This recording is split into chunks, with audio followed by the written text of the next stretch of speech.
To oversimplify things, when a quarterback is drafted in the early rounds, it usually goes one of two ways. Hopefully, he proves to be worthy of the hype and becomes the franchise quarterback they hoped for. Or it goes the opposite way. He struggles, gets booed by his own fans, and eventually is shipped out of town, destined to a career as a clipboard holder, or maybe out of the league. But every once in a while, there's a guy who's considered washed up, who manages to resurrect his career.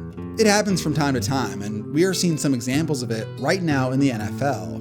Now let me say this. I admit it's a bit early to say that some of these guys are officially back or established great starters, but I do want to point out a common trend that we are seeing take place. Now this first example goes back a few years. With the 39th pick in the 2013 NFL Draft, the New York Jets select Geno Smith, quarterback of West Virginia. For the bulk of his career, Geno Smith was viewed as a disappointing second-round pick by the New York Jets. It was a rough game for Geno, and nobody knows that better than him. 4.12? Yeah. A quarterback rating of 7.6? I mean, how pathetic can you be? He started his first 2 seasons before spending the next 8 as a backup on various teams. Then, at the age of 32, he took over as the starter and was sort of seen as a placeholder due to circumstances. Surprisingly, not only did he hold his own, he did awesome. He wants the end zone. He wants Lockett, and he's got him again. Yeah, they wrote me off. I ain't right back, though. That's the problem. I ain't right back. Let's go. All right. Congratulations, Geno. He led the league in completion percentage, threw 30 touchdowns to 11 interceptions, earned Pro Bowl honors for the first time in his career, and helped the Seahawks reach the postseason. The following year, Geno was able to back up his play with another Pro Bowl season, which helped cement him as a top 15 quarterback in the NFL. It's safe to say that that first season was not a fluke. With the first pick in the 2018 NFL Draft, the Cleveland Browns select Baker Mayfield. They made it happen. Baker throwing across his body, and it's intercepted. Former Browns quarterback Baker Mayfield is packing his bags, and he is headed to the Carolina Panthers. Baker's college and pro career to this point have been movie-esque. He was traded out of Cleveland for pennies on the dollar. Panthers honoring his legacy.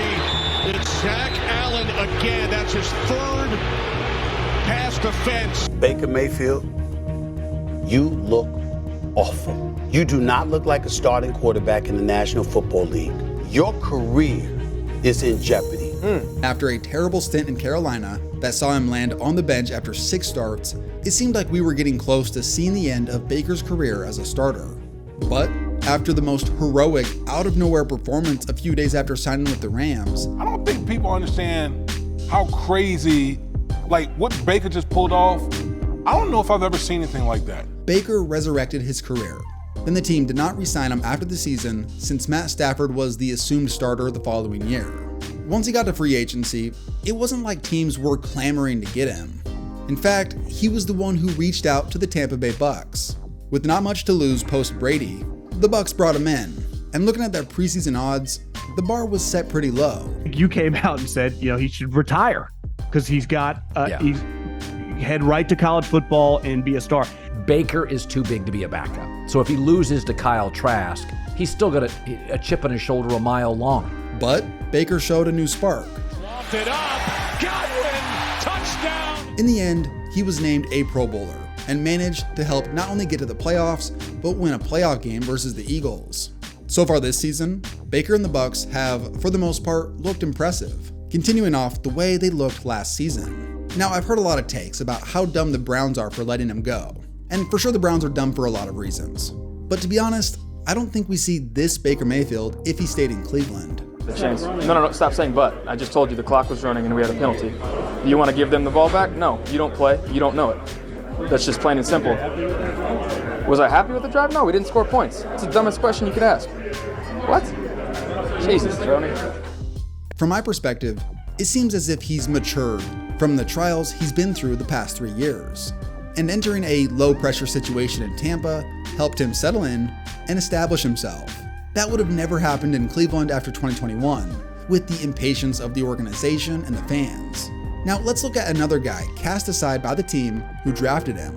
With the 11th pick in the 2021 NFL Draft, the My Chicago Bears select Justin Fields, quarterback, Ohio State. Gary, he escapes the pocket, and you see his athletic ability, but he threw a pick. In 3 seasons, the Justin Fields experiment in Chicago was seen as an underwhelming endeavor that had stalled out.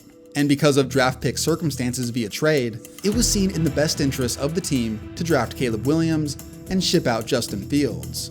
So Fields was shipped out, and not for much. Just a 6th round pick that could turn into a better pick if Fields performed well. And it wasn't like he was brought into Pittsburgh to be the for sure starter. They also brought in Russell Wilson, and Wilson was initially named the starter before getting injured prior to week 1.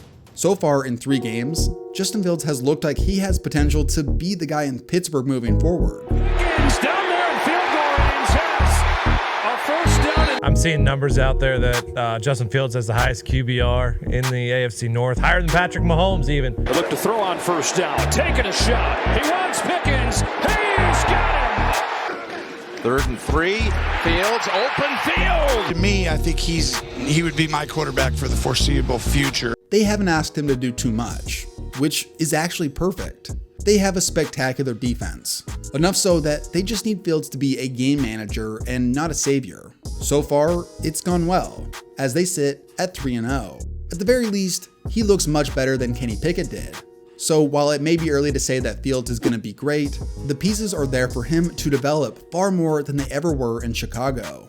2nd down and goal from the 5. Willis keeps on the zone read, bouncing towards the goal line. Touchdown! Again, very small sample size to say that this guy is a lock to be a great NFL starter. But there hasn't been any point in his career so far that Malik Willis has looked this good. 5 weeks from the NFL draft, Malik Willis could be the first off the board after wowing at his pro day on Tuesday. Malik Willis was once rumored to go as high as the early 1st round before dropping all the way to the 3rd round. The Tennessee Titans select Malik Willis, quarterback, Liberty. He was initially the backup to Ryan Tannehill and was seen as a developmental pick that could one day become the starter. But after filling in for Tannehill for 3 games, the future didn't look that great with Willis. Those 3 starts were brutal. The team lost all 3 games, and Willis looked unprepared with a terrible 42.8 quarterback rating. These starts made it clear just how far this kid had to go to even be a backup, let alone a starter. After those 3 starts, things were bad enough that the Titans immediately replaced him in the next draft with Will Levis. In 2023, Willis served as the 3rd string quarterback and barely saw the field, attempting 5 total passes. Going into the 2024 regular season, Willis was traded for a 7th round pick, virtually nothing, during the end of the preseason to Green Bay. This is virtually nothing and pretty much signals that the team probably was going to cut him. So in Green Bay, unfortunately Jordan Love went down with an injury, and after week 1, Willis immediately assumed the starting role. The backup quarterback in Green Bay is Malik Willis, whom they just got. He needs to be in the position that someone like Zach Wilson is in now. Sit and watch a pro and learn under good coaches and try and come back and have a career a year or 2 from now. So the question that we raised was, should the Packers make a trade? In his first start, Willis completed 12 of 14 passes for 122 yards, including his first career touchdown pass, and also added 41 rushing yards in a 16-10 win against the Colts. Gotta give it up for this guy. Oh yeah, you know it. This guy was here 3 weeks ago, man. 3 weeks ago.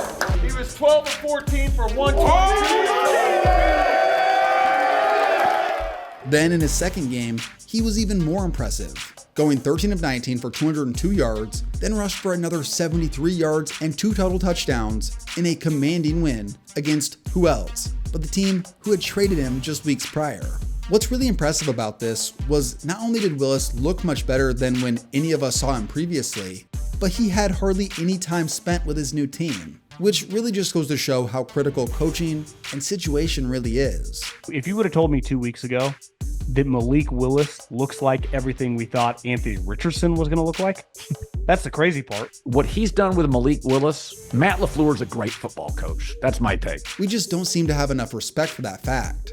And that may be the most apparent with Sam Darnold. Seeing ghosts. After 3 tough seasons in New York, most viewed Sam Darnold as a certified bust. He posted one of the worst stat lines in the NFL and seemed to only be getting worse as time went on. In April 2021, Darnold was traded to Carolina, where for 2 seasons, we saw more of the same, mostly mediocre to bad quarterback play. He was decent at points in 2022, but it wasn't enough for the Panthers to want to bring him back. So Darnold entered free agency following the season. This pretty much seemed to mark the end of Darnold's starting career, as he took a backup role in San Francisco for a year, and then another backup role in Minnesota this season. But an unfortunate injury to rookie J.J. McCarthy forced the Vikings to roll with Darnold as their starter entering the season. And, well, after 3 games, Darnold looks like an MVP candidate. Getting messy, going deep, and he's got Jefferson. He's got Jefferson getting a block. That's 6. Everything Darnold does now. This is the USC version, and I keep waiting for the bubble to burst.